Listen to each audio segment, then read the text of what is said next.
भारत हो, तुलसी रामायण में भी नहीं है, जो कि मुगलों के काल में लिखी गई। उस ग्रंथ में भी हिंदू नाम नहीं है। हम लोगों का नाम क्या है? आर्य। और इस देश का नाम क्या है?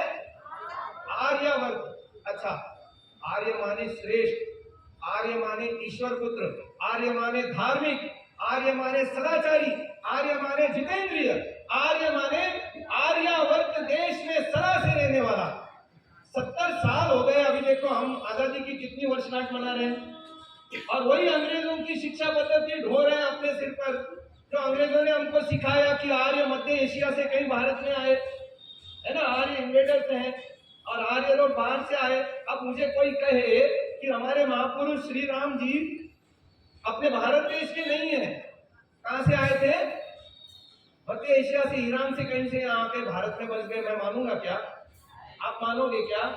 पर आप पाठ्यक्रम में पढ़ते हो इसे, पूरी शिक्षा में यही तो पढ़ाया जा रहा है। और ऐसे शिविरों से हम बच्चों को अवगत कराते हैं कि महर्षि दयानंद वो पहले महापुरुष थे जिन्होंने अंग्रेजों के इतिहास को बिल्कुल ऐसे रौंद दिया और सिखाया हमको कि इस देश में पैदा हुआ मूल निवासी आर्य है, और ये आर्यावर्त है, और आर्यावर्त में रहने वाला, सदा से रहने वाला आर्य है। आर्य यानी ईश्वर पुत्र है, सनातनी है। समझ में आई बात? तो ये इस शिविर में आपको ऐसी बहुत सारी बातें सीखने को मिलेंगी। मैं अपना संक्षिप्त वक्तव्य यहीं विराम देता हूँ और आप लोगों को शुभकामनाएं देता हूँ।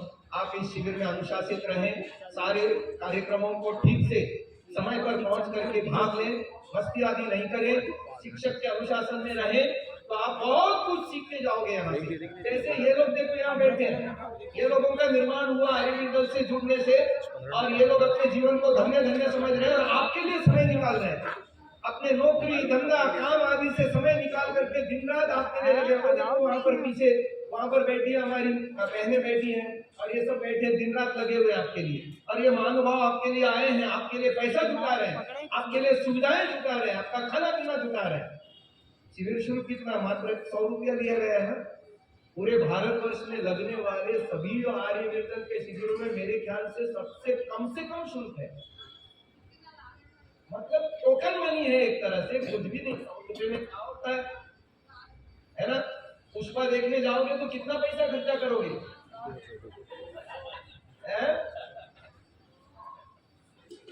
हाँ, पॉपकॉर्न खाने के लिए और समोसा खाने के लिए 100 रुपया खर्चा करोगे एक शो में, है ना?